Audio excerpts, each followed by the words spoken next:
ассалому алайкум бинандагони арҷманд. боз як ҳафтаи зиндагӣ сипарӣ шуд ки рӯйдодҳо, ҳодисаю воқеаҳои гуногун ва рангорангро фарогир буд. мо таҳиягарони барномаи иттилоотиву ҷамъбастии ҳафтаи телевизиони симои шаҳри Панҷакент ба таваҷҷӯҳи шумо муҳимтарин хабару гузориш ва маводҳои таҳиянамудаи ҳамкоронамонро аз ҳаёти сиёсӣ, иқтисодиву иҷтимоӣ, фарҳангию варзишии диёри бостониямон ва кишвари хуршидиямон пешкаш менамоем. 14 апрел таҳти раёсати раиси шаҳри Панҷакент Холиқзода Абдухолиқ маҷлиси фаъолон оид ба ҷанбасти натиҷаҳои рушди иҷтимоиву иқтисодии шаҳри Панҷакент дар се моҳаи аввали соли 2023 баргузор гардид. Дар кори ҷаласа намояндаи ҳукумати ҷумҳурии Тоҷикистон, ноиби президенти Академияи миллии илмҳои ҷумҳурии Тоҷикистон Абдусаттор Саидов ва намояндаи мақомоти иҷроии ҳокимияти давлатии вилояти Суғд, муовини раиси вилояти Суғд Зариф Мирдадо ширкат намуданд. ҳамзамон дар кори маҷлиси ҷанбастӣ муовинони раиси шаҳри Панҷакент, роҳбари дастгоҳ, роҳбарони мақомоти ҳифзи ҳуқуқ, мудирони шӯъбаву бахшҳои дастгоҳи раиси шаҳр, роҳбарони воҳидҳои сохтораи мақомоти иҷроии маҳаллии ҳокимияти давлатии шаҳри Панҷакент, роҳбарони муассисаҳои тандурустӣ, таълимӣ, фарҳангӣ, раисони ҷамъиятҳои деҳот, маҳаллаҳои шаҳр, соҳибкорону фаъолон иштирок доштанд. Нахуст оид ба натиҷаҳои рушди иқтисодиву иҷтимоии шаҳри Панҷакент дар се моҳаи аввали соли 2023 ҳисоботи муовини раиси шаҳри Панҷакент Парвина Нақибӣ шунида шуд. Зикр гардид ки татбиқи зина ба зинаи барномаи рушди иҷтимоию иқтисодии шаҳри Панҷакент барои солҳои 2021-2025 ки бо қарори Маҷлиси вакилони халқи шаҳри Панҷакент аз санаи 30 декабри соли 2020 таҳти рақами 48 тасдиқ шудааст. Дар самти рушду тараққиёти диёри бостониямон ва баландбардоштани сатҳу сифати зиндагии мардум нақши калон дорад. Дар асоси барномаи мазкур амалисозии 118 лоиҳаи афзалиятнок ба маблағи 1 миллиарду 866 миллиону 700 ҳазор сомонӣ пешбинӣ шудааст.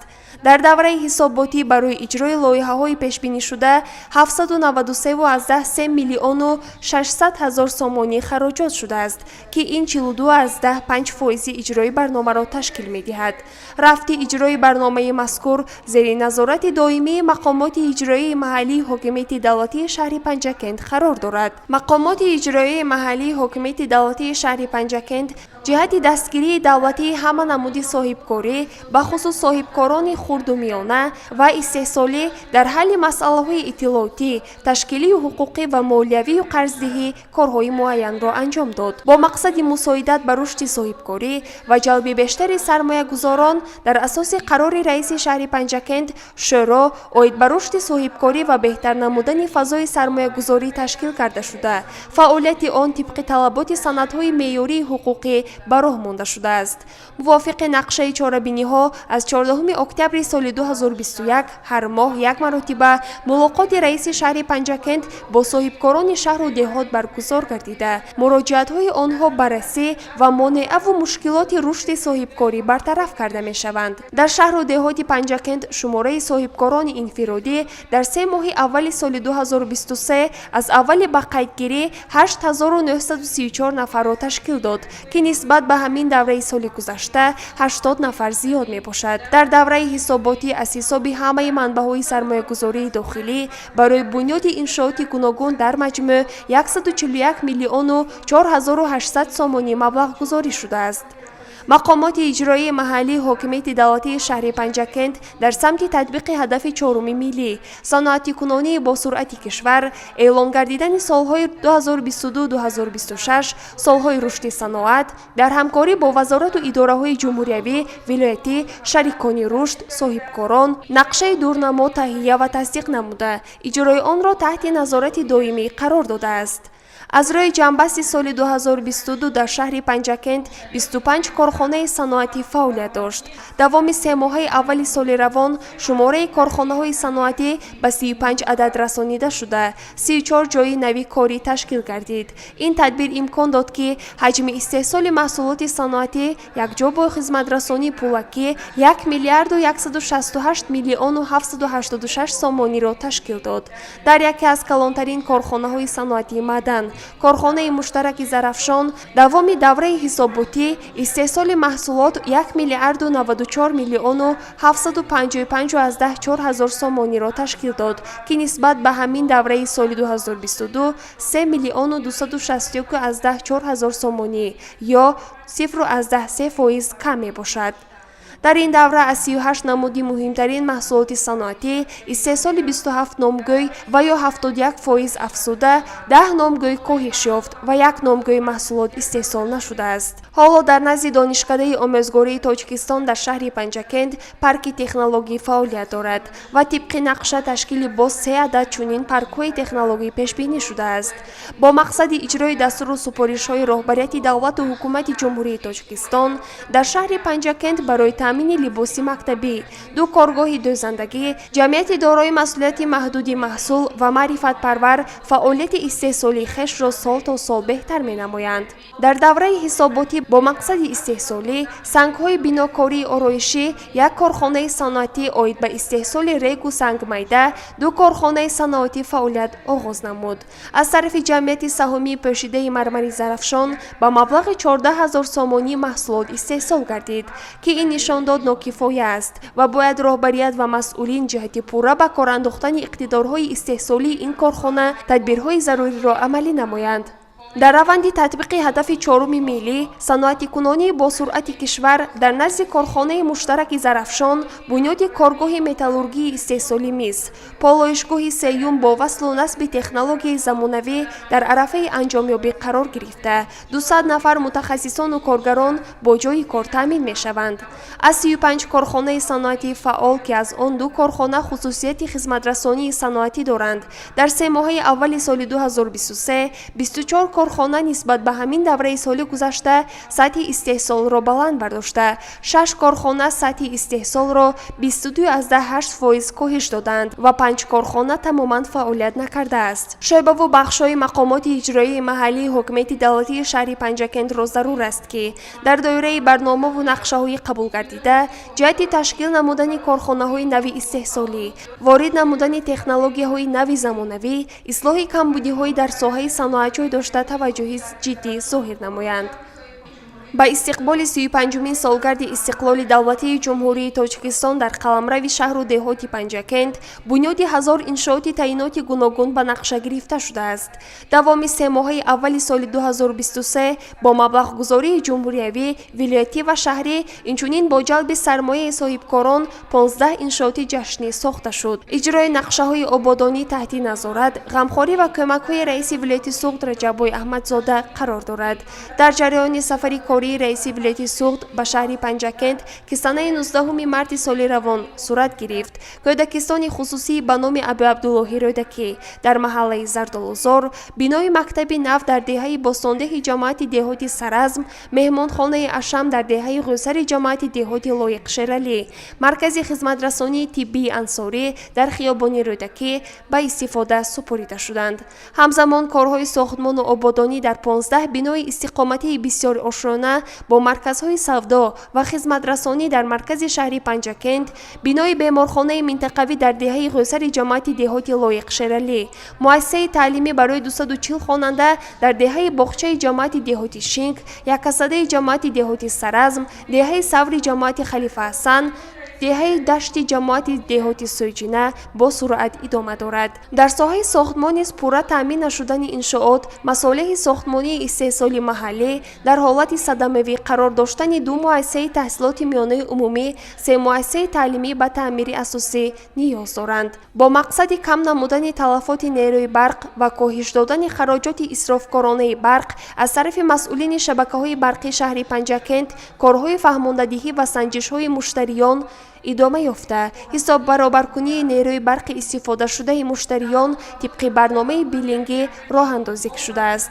дар 3 моҳи соли 2023 дар шаҳр 140 миллиону 68 ҳазору 587 киловаттсоат қувваи барқ ба маблағи 53 миллиону 765 ҳазору 899 сомонӣ истифода шуда, пардохти маблағи он 52 миллиону 622 ҳазору 604 сомонӣ таъмин гардидааст, ки 98% ташкил медиҳад. мутобиқи маълумоти оморӣ ба санаи 1 апрели соли равон қарзи истифодаи нерӯи барқ аз ҳисоби ташкилоту муассисаҳо 52 миллиону 845 ҳазор сомонӣ, аз ҳисоби аҳолӣ 2 миллиону 791 сомонӣ ва дар маҷмӯъ 55 миллиону 637 ҳазор сомониро ташкил додааст, ки қисми бештари ин маблағ аз солҳои пешин боқӣ мондааст. барои рушди тамоми соҳаҳои хоҷагии халқ ва мусофиркашонӣ ҳолати роҳ ва истифодаи воситаҳои нақлиёт аҳамияти басо муҳим дорад.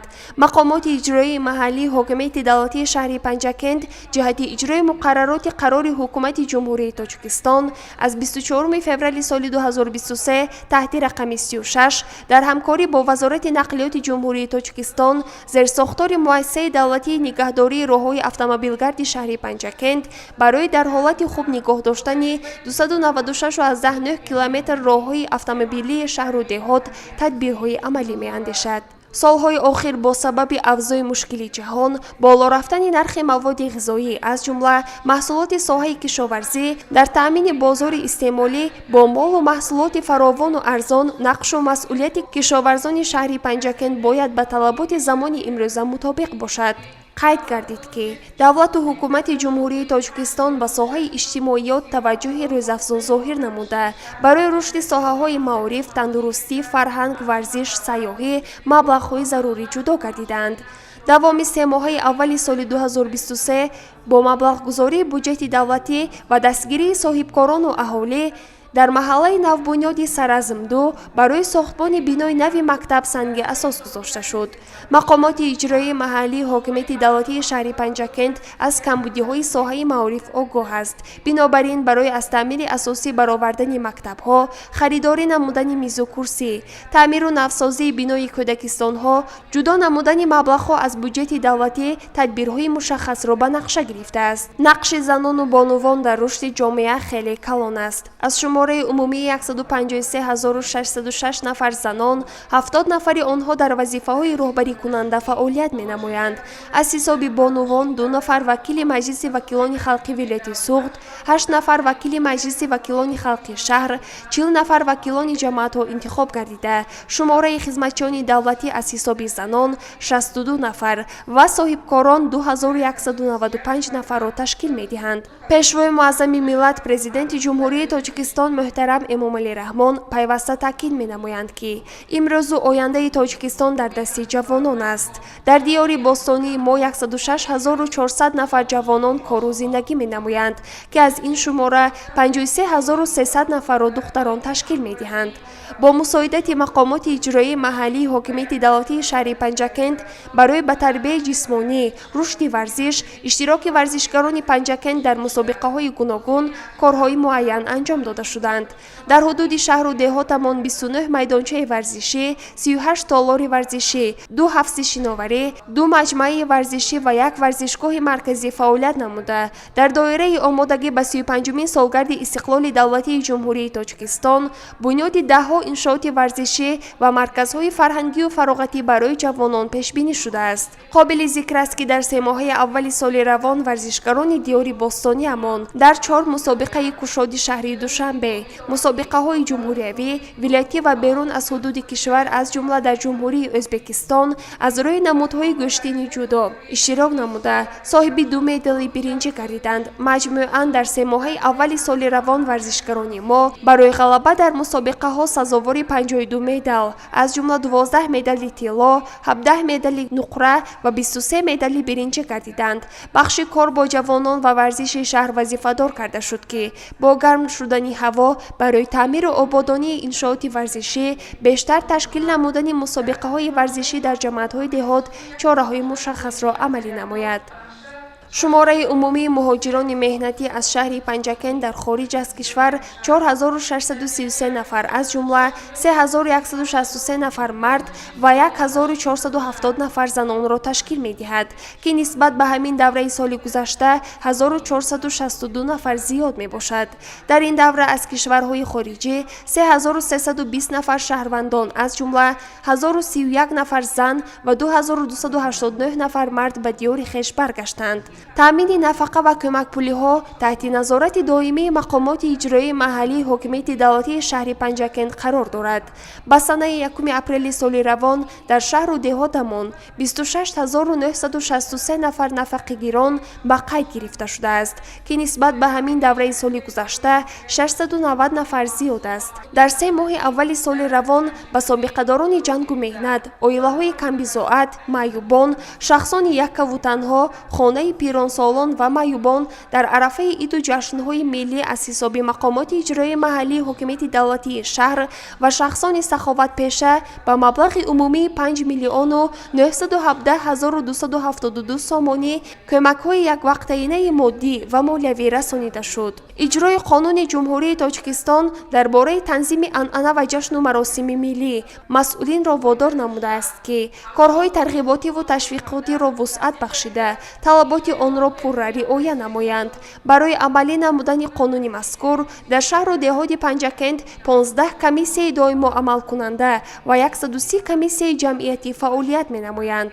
дар давраи ҳисоботӣ 915 маъракаю маросим гузаронида шуд, ки аз ин шумора 821 тӯйи домодии арӯсӣ, 64 маросими чил ва 30 маросими солро дар бар мегирад. дар ин давра 9 ҳолати риоя нашудани қонун ошкор гардид ва шахсони дар қонуншиканӣ даст дошта ба маблағи 67320 сомонӣ ҷарима карда шуданд. баррасии муроҷиат ва арзу дархости шаҳрвандон як самти муҳими фаъолияти мақомоти иҷроии маҳаллии ҳокимияти давлатии шаҳр ба шумор меравад. давоми 3 моҳи аввали соли 2023 ба мақомоти иҷроии маҳаллии ҳокимияти давлатии шаҳр 561 нафар ба таври хаттӣ ва 211 нафар ба таври шифоӣ дар маҷмӯъ 772 нафар муроҷиат намуданд. бояд зикр намуд, ки дар натиҷаи саривақт баррасӣ намудани муроҷиати шаҳрвандон дар 3 моҳаи аввали соли равон нисбат ба ҳамин давраи соли гузашта 80 нафар муроҷиат ё 9.4% кам гардид. аз шумораи умумии муроҷиатҳо 99 муроҷиат мавриди иҷро қарор гирифта, ба 408 нафар муаллифони муроҷиат моҳияти дархости онҳо фаҳмонида шуд. аз ҷониби раиси шаҳри Панҷакент ба масъулони соҳаи маориф ҷиҳати хуб ба роҳ мондани сатҳу сифати таълим дар муассисаҳои таълимӣ, ҷалби бештари хонандагон барои иштирок дар озмунҳои ҷумҳуриявӣ ва олимпиадаҳо, ба роҳ мондани корҳои тарғиботиву ташвиқотӣ миёни кӯдакону наврасон, бобати пешгирии шомилшавии ҷавонон ба гурӯҳҳои террористию экстремистӣ супоришҳо дода шуд. роҳбарони соҳаи тандурустӣ вазифадор гардиданд, то камбудиҳои дар ин соҳа ҷойдоштаро ислоҳ намоянд. шӯъбаи кор бо занон ва оила вазифадор карда шуд, то ки ҷиҳати пешгирии ҷудошавии оилаҳо, тарғиби либосҳои миллӣ, одобу ахлоқи занону бонувон корҳои фаҳмондадиҳиро ба роҳ монанд. дар идомаи ҷаласа ҳисоботи сардори раёсати кишоварзӣ шунида шуда, вобаста ба камбудиҳои дар ин соҳа ҷойдошта масъулин супориш гирифтанд. пас аз шунидани ҳисоботи мудири бахши кор бо ҷавонон ва варзиши шаҳри Панҷакент аз ҷониби раиси шаҳри Панҷакент Холиқзода Абдухолиқ ба масъулини ин соҳа супориш дода шуд, то дар байни ҷавонони шаҳру деҳоти Панҷакент оиди пешгирии шомилшавии ҷавонон ба гурӯҳҳои террористию экстремистӣ, сафарбарии ҷавонон барои хидмат дар сафи қувваҳои мусаллаҳи ҷумҳурии Тоҷикистон, баргузории озмуну мусобиқаҳои варзишӣ чораҳои зарурӣ андешанд. дар ҷаласа ҳамчунин фаъолияти кории бахши сабти асноди ҳолати шаҳрвандии шаҳри Панҷакент, Кумитаи иҷроии Ҳизби Халқи Демократии Тоҷикистон дар шаҳри Панҷакент, соҳаи саноат, корхонаи давлатии фаръии обтаъминкунӣ ва канализатсия, корхонаи фаръии давлатии хоҷагии манзилию коммуналӣ, муассисаи давлатии рекламаи берунӣ, ороишӣ ва чарғонкунии шаҳр, идораи шабакаҳои барқ, сохтмон, алоқа, рӯзномаи зарафшон, ширкати садо ва симо, кумитаи идораи замин, идораи роҳ ва фаъолияти раисони ҷомаатҳои деҳот ҷиҳати бартараф кардани камбудиҳои ҷойдошта аз ҷониби раиси шаҳри Панҷакент дастурҳо дода шуд. вобаста ба ҷанбасти рушди соҳаҳои иқтисодиву иҷтимоии шаҳри Панҷакент дар 3 моҳаи аввали соли 2023 ва иҷрои дастуру супоришҳои президенти ҷумҳурии Тоҷикистон, намояндаи ҳукумати ҷумҳурии Тоҷикистон Абдусаттор Саидов сухан гуфт.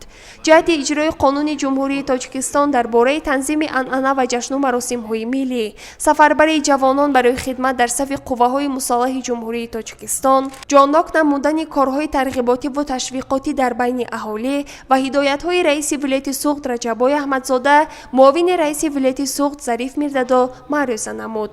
дар ҷанбасти кори ҷаласа раиси шаҳри Панҷакент Холиқзода Абдухолиқ барои ислоҳи камбудиҳои ҷойдошта, иҷрои татбиқи барномаҳои давлатӣ, пешгирии ҷудошавии оилаҳо, иҷрои қонуни танзими нарху наво дар бозорҳо, бо ҷои кор таъмин намудани хатмкунандагони донишгоҳу коллеҷҳо, баргузор намудани озмуну мусобиқаҳои варзишӣ, ба роҳ мондани корҳои ободониву созандагӣ ба муносибати 35-умин солгарди истиқлоли давлатии ҷумҳурии Тоҷикистон, саҳм гузоштан дар пешрафти шаҳру деҳоти Панҷакент ба масъулин дастуру супоришҳои мушаххас дода шуд. дар ҷанбасти кори ҷаласа раиси шаҳри Панҷакент қайд намуд, ки роҳбарони соҳаҳои гуногун, фаъолони диёри Бостонияамон аз натиҷаҳои ҷанбасти рушди иқтисодиву иҷтимоии шаҳр дар 3 моҳаи аввали соли равон хулосаҳои зарурӣ бароварда, дар 3 моҳаи дуюм барои ислоҳи камбудиҳо, иҷрои дастуру супоришҳои асосгузори сулҳу ваҳдати миллӣ пешвои миллат, президенти ҷумҳурии Тоҷикистон муҳтарам Эмомалӣ Раҳмон дар машварати васеъи корӣ, ки санаи 1 апрели соли равон бо роҳбарияти вилояти Суғд ва шаҳру ноҳияҳои он баён намуда буданд ва ҳамзамон вазифагузориҳои муовини аввали раиси Маҷлиси Миллии Маҷлиси Олии Ҷумҳурии Тоҷикистон, раиси вилояти Суғд Раҷабой Аҳмадзода ҳамаи нерӯю имкониятҳои хешро ҷиҳати бо дастовардҳои арзанда истиқбол намудани ҷашни фархундаи 35-солагии истиқлоли давлатии Ҷумҳурии Тоҷикистон равона месозанд.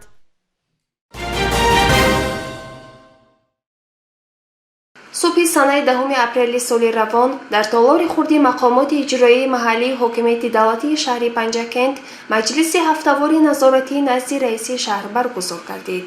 дар ҷаласа нахуст раиси шаҳри Панҷакент Холиқзода Абдухолиқ изҳор дошт, ки санаи 5 апрели соли равон президенти ҷумҳурии Озарбойҷон муҳтарам Илҳом Алиев бо сафари давлатӣ ба ҷумҳурии Тоҷикистон ташриф оварданд ва дар доираи ин сафар мулоқоту музокироти хоса ва бо иштироки ҳайатҳои расмӣ президентҳои ҷумҳурии Тоҷикистон ва ҷумҳурии Озарбойҷон дар фазои дӯстӣ ва ҳамдигарфаҳмӣ оид ба тамоми ҷанбаҳои муносибатҳои байни давлатии ду кишварро баррасӣ намуда, атрофи масъалаҳои мубрами рӯзномаи байналмилалӣ ва минтақавӣ табодули афкор карданд. ҳамчунин маросими имзои санадҳои нави ҳамкорӣ миёни Тоҷикистону Озарбойҷон низ сурат гирифт.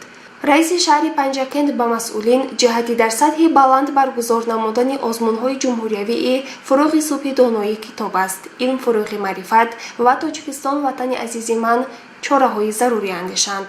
масъулони бахши корбоҷавонон ва варзиш барои фаъол кардани дастаи футболи шаҳри Панҷакент ва баргузор намудани ҷаласаи Федератсияи футболи шаҳри Панҷакент супориш гирифтанд. раиси шаҳри Панҷакент Холиқзода Абдухолиқ ба роҳбарияти шӯъбаи кор бо занон ва оила, раисони ҷомаатҳои деҳот, маҳаллаҳои шаҳр ҷиҳати ба роҳ мондани корҳои фаҳмондадиҳӣ дар байни оилаҳо ва занону духтарон бобати пешгирии пошхӯрии оилаҳо ва одобу рафтори занон супоришҳои мушаххас дод. дар идомаи ҷаласа масъалаи даъвати баҳории ҷавонон барои хидмат дар сафи қувваҳои мусаллаҳи ҷумҳурии Тоҷикистон баррасӣ шуда, масъулони тамоми соҳаҳо вазифадор шуданд.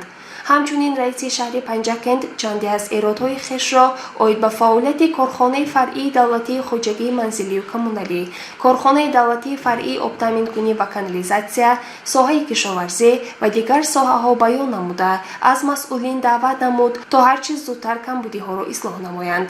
маҷлиси ҳафтавори назоратиро раиси шаҳри Панҷакент Холиқзода Абдухолиқ ҷанбаст намуда, аз масъулини тамоми соҳаҳо даъват ба амал овард, вазифа ва супоришҳоро ҷиддӣ иҷро намоянд. гузориши Сабрина Акрам ва Вайс Милҷонхолов.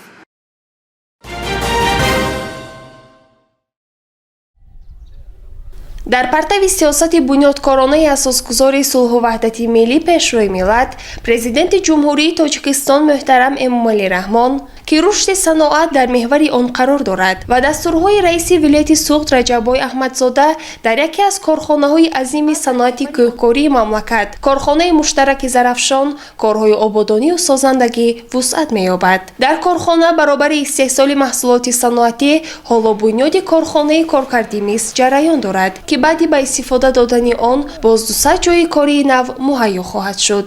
Дар бинои маъмурии корхона толори барҳавои маҷлисгоҳ бо 200 ҷойи нишаст бунёд шудааст ва ҳоло бо маблағгузории коргоҳ ва ҷалби мутахассисони хориҷӣ бунёди гармхонаи замонавӣ идома дошта, паҳлӯи он боғ бо анвои ниҳолҳои дарахтони гуногун аз қабили арча, чормағз, шамшод ва дигар дарахту буттаҳои ороишӣ бунёд мешавад. Дар паҳлӯи он бошад барои бунёди қасри фарҳанг ва хобгоҳи кормандони корхона ҷой омода карда шудааст. раиси шаҳри Панҷакен Холиқзода Абдухолиқ ва ҳайати кормандони масъули мақомоти иҷроии ҳокимияти давлатии вилояти Суғд, мудири шӯъбаи энергетика ва саноат Орифхон Шарифзода ва мудири шӯъбаи меъморӣ ва шаҳрсозӣ Равшан Раҳимзода аз корхона дида намуда, барои дар муҳлати пешбинишуда ва бо сифати баланд анҷом додани ин корҳо ба масъулин маслиҳатҳои судманд дастур доданд.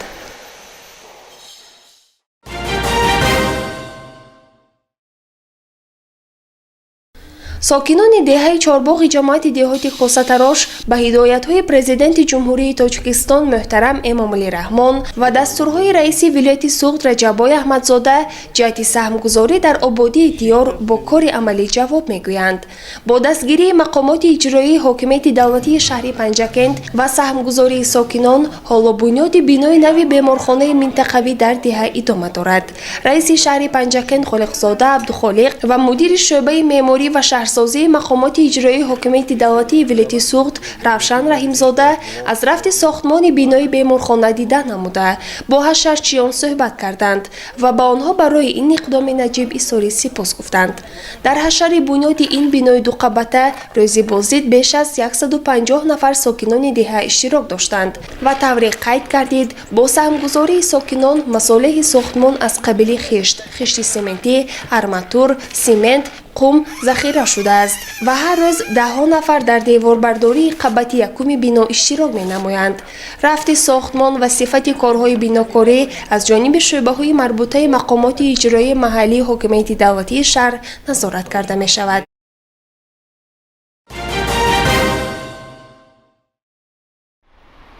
дар партави сиёсати бунёдкоронаи асосгузори сулҳу ваҳдати миллӣ пешвои миллат президенти ҷумҳурии Тоҷикистон муҳтарам Эмомалӣ Раҳмон ва роҳнамоиҳои муовини аввали раиси Маҷлиси Миллии Маҷлиси Олии Ҷумҳурии Тоҷикистон раиси вилояти Суғд Раҷаббой Аҳмадзода тибқи нақшаи омодагиҳо ба 35-мин солгарди истиқлоли давлатии Ҷумҳурии Тоҷикистон мақомоти иҷроии маҳаллии ҳокимияти давлатии шаҳри Панҷакент бунёди 1000 иншооти таъиноти гуногунро пешбинӣ намудааст ва то ин муддат беш аз 200 иншоот мавриди истифода қарор гирифт. дар ин замина раиси шаҳри Панҷакент Холиқзода Абдухолиқ аз иншоотҳое ки ҳоло корҳои омодагӣ барои ба истифода додани онҳо идома дорад, аз ҷумла меҳмонхона, хонаи пазироии соҳибкор Зариф Ёрбоев дар кӯчаи Деваштич ва ду бинои баландошонаи соҳибкор Шавкат Бобозода дар хиёбони Рӯдакии шаҳр боздид намуд. меҳмонхона бо тарзи хонаи пазироӣ бо ҳама шароити зарурӣ тарҳрезӣ шуда барои қабули 10 нафар меҳмон пешбинӣ шудааст ва ҳоло корҳои ороишӣ дар саҳни он идома дорад. дар қабати аввали биноҳои баландошонаи истиқоматӣ, табобатгоҳи дандонпизишкӣ, маркази савдо ва тарабхона ҷой дода мешавад ва тавре соҳибкор иттилоъ дод ҳоло корҳои омодагӣ ва ороишӣ дар онҳо дар марҳилаи анҷомёбӣ қарор дорад. зимни боздид раиси шаҳри Панҷакент аз соҳибкорон дархост намуд ки иншоотҳоро дар муҳлати пешбинишуда бо сифати хуб ва намои зебо ба истифода омода намоянд. гузориши Сабрина Акрам ва Ванек Муҳаммад Мирҷонов.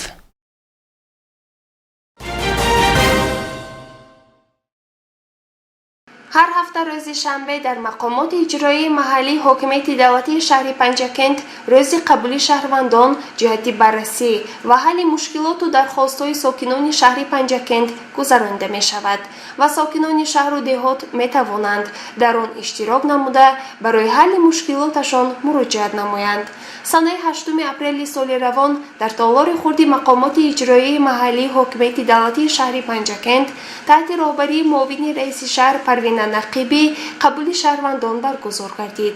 در آن شهروندان از شهر و دهات وابسته به مسائل زمین، کمک برای جراحی، تنقیصی از آب نوشابه و برق، بحث نزاع‌های اولیوی، دستگیری صاحبکاری و دیگر مسائل حل طلب مراجعت نمودند و برای حل و بررسی مراجعات شهروندان شخصانی مسئول وظیفه‌دار کرده شدند.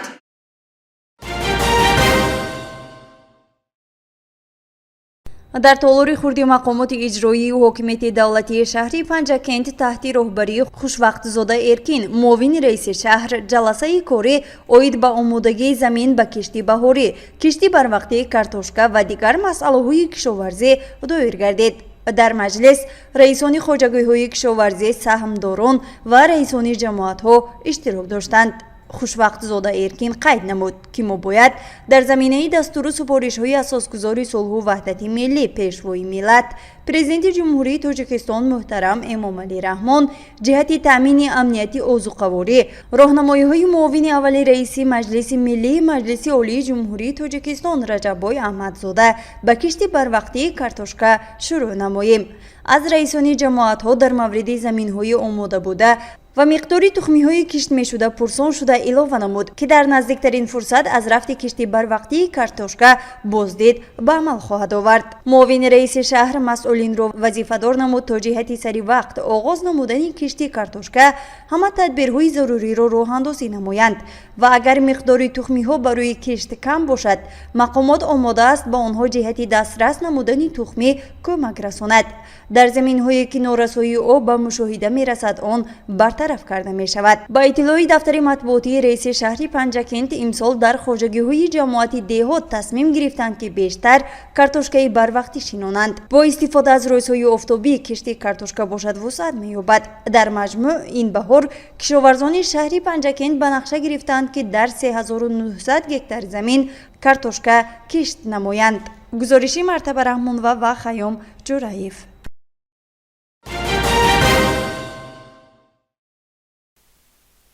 خدمت به مادر وطن این قرض هر یک شهروندی به ننگ و به ناموسی کشور است. حمایت مرز و بوم و هر یک پارچه زمین مملکتی عزیزمان از وظیفه‌های اولین درجه جوانان دلیر و شجاع وطن به حساب می رود. با قوی اراده و شجاعتمندی امروزها جوانمردان شهر باسانی پنجکند سربلندانه به کمیسریت حربی آمده خود را به صف قوه‌های مسلح نام‌نویس می‌کنند.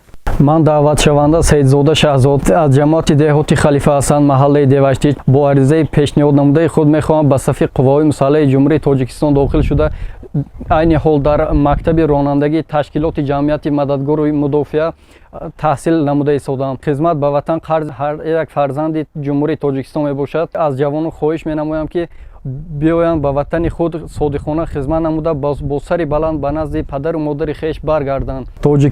Тоҷикистон мекунам шукри каму бисёри ту, мекунам шукрона аз озарму аз озори ту. аз ту ман сарват намехоҳам, ватан ҳастӣ бас аст, бо хасу хорат баробар зиндагӣ кардан бас аст. یکی از جوانی که اختیاراً با ارتش ملی خود را نام‌نویس کرد این باتورزاده رجب مراد جبار می باشد. او مثل دیگر همسالانش در تشکیلات جمعیتی مددگاری مدافع در شهر پنجکند کورس کوتاه مدتی رانندگی را از خود می کند. من باتورزاده رجب مراد جبار با خواهش خودم میخواهم به صف قوه‌های مسلح جمهوری تاجیکستان سفربر گردیده شوم. قرض هر یک جوان خدمت به مادر وطن است. باید گفت که امروزها در تشکیلات جمعیتی مددگار مدافع جمهوری تاجیکستان در شهر پنجکند زیاد از 90 نفر دعوت شوندگان در کورس کوتاه مدتی رانندگی به طور رایگان تحصیل میکنند و من بعد در جزو تام‌های قوه‌های مسلح کشور با سر بلند خدمت میکنند. تحصیل در کورس‌های کوتاه مدتی رانندگی پررا رایگان بوده. مبلغ‌گذاری از طرف حکومت جمهوری تاجیکستان، از طرف حاکمیت اجرایی محلی، حاکمیت دولتی شهر پنجکند маблағгузорӣ карда мешавад, пурра ройгон мебошад. мо вақт дорем омада ҳамин курсҳои кӯтоҳмуддатро таҳсил намоянд то охири даъвата рафта соҳиби шаҳодатномаи ронандагӣ мегарданд ва ба сафи қувваҳои мусаллаҳи ҷумҳурии Тоҷикистон сафарбар карда мешаванд. барои насли ҷавон яке аз муҳимтарин мактаби обутоб хизмат дар сафи қувваҳои мусаллаҳи кишвар аст. маҳз дар ҳамин ҷо ҷавонписарон шуҷоату мардонагӣ омӯхта муқаддастарин арзиши ҳаёт, дӯст доштан ва содиқона муҳофизат кардани хоки поки ватани азизи хешро аз худ мекунанд. тарбияи ватанпарастӣ аз оила, кӯдакистон, мактаб оғоз шуда дар ҷомеа ниҳоят дар сафи артиши миллӣ рушд меёбад. чунони пешвои муаззими миллат сарвари давлат муҳтарам Эмомалӣ Раҳмон таъкид намуданд ба ҷавонони ба нангу номус ва худшиносу ватандӯст ва ҳар фарди ба нангу номуси миллат муроҷиат карда мехоҳам бори дигар таъкид намоям ки ба мардуми шарифи тоҷик ва ватани маҳбуби тоҷикистони соҳибихтиёр инчунин ба хотири ободии сарзамини аҷдодиамон, пешрафти давлати соҳибистиқлоламон, баланд бардоштани обрӯи он дар арзаи байналмилалӣ ва ҳимояи манфиатҳои миллат давлат бо дасту дилу нияти пок ва содиқонаву поквиҷдонона хизмат кардан вазифаи фарзандӣ ва қарзи имониву инсонӣ ҳар яки мо ва мақсаду мароми ягонаи мост. ман имрӯз дар ташкилоти ҷамъияти мададгори мудофиа имрӯз таҳсил карда истодам ва ман бо хоҳиш худам ба сафи қувваҳои мусаллаҳи ҷумҳурии Тоҷикистон сафарбар карда мешавам ва аз ҳамсолони худ хоҳиш менамоям ки онҳо ҳам низ омада қарзи шаҳрвандии худро адо намоянд. ҷавонон маҳз тавассути хизмат дар сафи қувваҳои мусаллаҳ обутоб ёфта ҳамчун ҳомиёни шуҷои ватан бо сари баланд ба назди волидони хеш бармегарданд.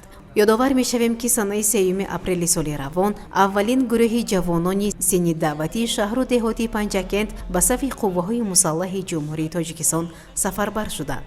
хушбахтона соли равон шумораи ҷавонмардоне ки хизмати модар ватанро интихоб карданд зиёд мешавад.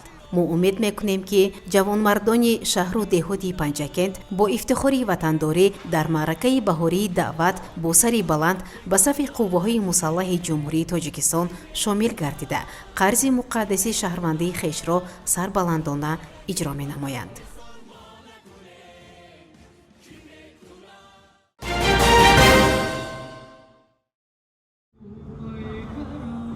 дар ҳар давру замон ҳимояи ватан модар қарзи муқаддас ба шумор меравад. хушбахтона солҳои охир аз тарафи падару модарон ва ҷавонмардони шуҷоъу сарбаланди шаҳру деҳоти Панҷакент хизмати аскарӣ як рисолати бузург ҳамчун эҳсоси баланди ватандорӣ арзёбӣ мешавад. сокини деҳаи камари ҷамоати деҳоти сарас директори муассисаи таҳсилоти миёнаи умумии рақами 43 яҳьёев Аббос тасмим гирифт ки дар маъракаи баҳории даъват ҳам фарзанди хеш ва ҳам ҷиянашро ихтиёрӣ ба сафи қувваҳои мусаллаҳи ҷумҳурии Тоҷикистон гусел намояд. зимни суҳбат ӯ ба мо изҳор дошт ки воқеан имрӯз бояд ҳар як падару модар ҳар як ҷавонмард эҳсос намояд ки ҳимояи марзу буми ватан барои ҳамаи мову шумо қарзи муқаддас ва ифтихори ватандорӣ мебошад. ҳамзамон дар ҷараёни корҳои омодагӣ ба даъвати ҷавонон гурӯҳи иҷодии телевизиони Симо бо чанд нафар даъватшудагон аз шаҳру деҳоти Панҷакент ҳамсӯҳбат шудем ки онҳо бо сари баланд ва бо як ғурури ҷавонӣ ва шуҷоати хоса изҳор доштанд ки барои Тоҷикистони азиз, барои ҳифзи марзу буми он, таъмини амну осоиши ҷомеа садоқатмандона ва бо сари баланд хизмат мекунанд. директори муассисаи таҳсилоти миёнаи умумии рақами 43 деҳаи камар яҳьёев Аббос писараму ҷиянаму артиши миллӣ ва усулкоросим хизмат ба ватан шараф аст. جان برای وطن فدا میکنم وطن هرچی گوید ادا میکنم. من سیدزاده احمدشاه از جماعت دیهات شینگ شهر پنجکین با خواهش خودم به صف قوای مسلح جمهوری تاجیکستان میخواهم سفربر شوم و برای وطن 2 سال خدمت کرده آیم. من افتخار از آن دارم که در دولت صاحب استقلال تاجیکستان زندگی کرده ایستادم. من برای حفظ مادر، پدر و خواهر خود به وطن صادقانه خدمت میکنم. من نصیر سامالدین شمسیویچ، ساکن شهر پنجکین، جماعت دهات یوری دهه یوری، با خواهش خود به صف قواهای مسلح جمهوری تاجیکستان سفربر شده ایستادم. وظیفه هر یک جوان در زمان استقلالیت این است که وطن خود را محافظت کند. ما جوانان باید برای محافظت مرز و بوم تاجیکستان عزیز سهم خود را گذاریم، زیرا یگان کسی دیگر آمده وطن ما را محافظت نمیکنند. ما باید برای مرز و بوم، برای مادر وطن خود جان خود را دریغ نداریم و صادقانه من وعده میدهم که خدمت حربی را صادقانه کرده و وطن خود را از دشمنان حمایت میکنم. Я сам хочу службу пошел, но самый лучший президент наш Мамари Рахмон. тавре аз ин гузориши мо шумо огоҳӣ пайдо намудед. агар падару модарон, ҷавонмардон ин иқдомҳоро пайравӣ намоянд, панҷакенти бостонӣ яке аз аввалинҳо шуда нақшаи даъвати баҳориро иҷро менамояд, ки ин барои диёри бостонии мо як обрӯи баланд ва ифтихорест барои тоҷикистони азизи мо.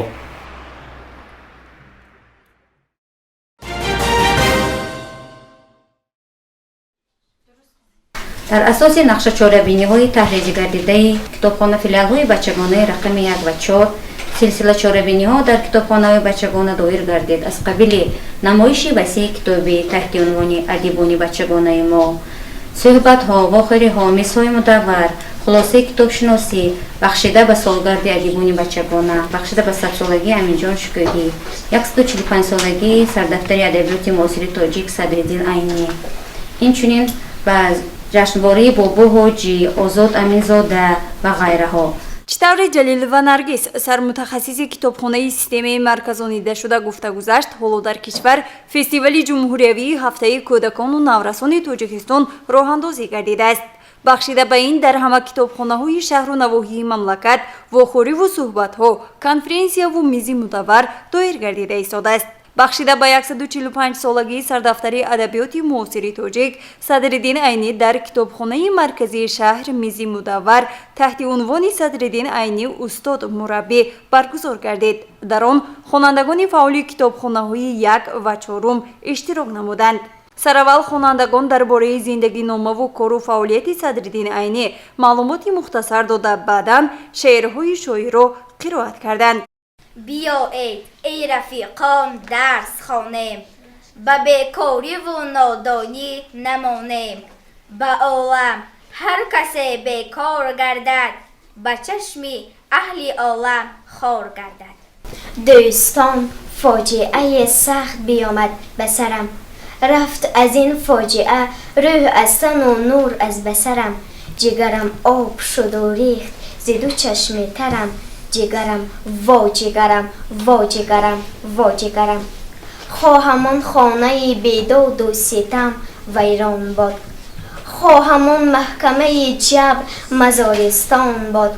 خواهمان تخت که شد باعث بدبختی ما، ریزه ریزه شده با خاک سیاه یکسان باد.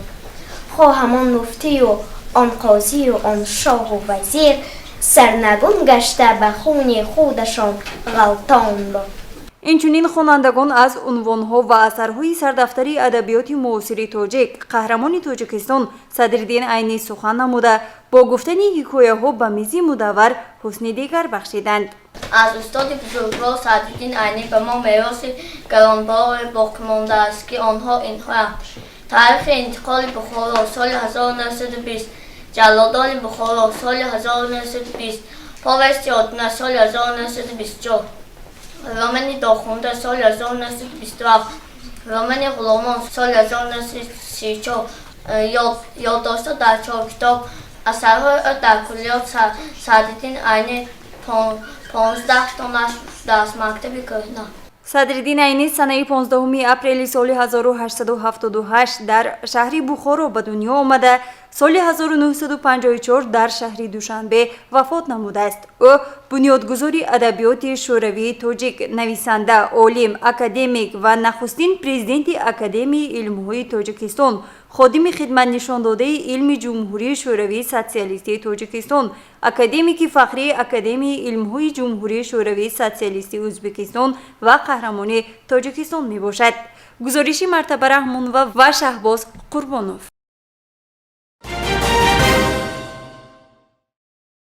ҳамёрони гиромиқадр, дар ҳафтаи нав барои ҳар яки шумо нахуст тани сиҳати бегазанд, бахту саодати баланд ва комёбиҳои дилписанд орзу намуда таманнои онро дорем, ки мо ҳамагон бояд ифтихори бузург ватани азизамонро дӯст дорем ва таҳти шиори тоҷикистон ба пеш дар ободиву шукуфоии ин кишвари муқаддас саҳми арзандаи хишро гузорем.